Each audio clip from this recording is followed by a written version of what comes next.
What's up, everybody? So as you can see, this is the customer's complaint. Whenever we try to start the unit, it just starts to ding at us.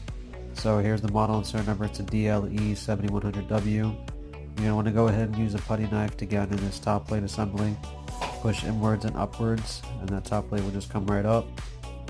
And then we can see here, this is going to be our issue. The wire harness basically was disconnected from the door latch, so we're going to go ahead and reconnect that for the customer.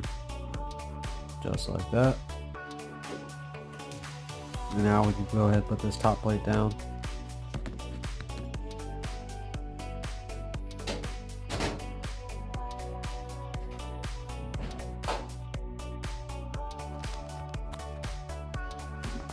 And just like that, this unit is now fully functional for the customer.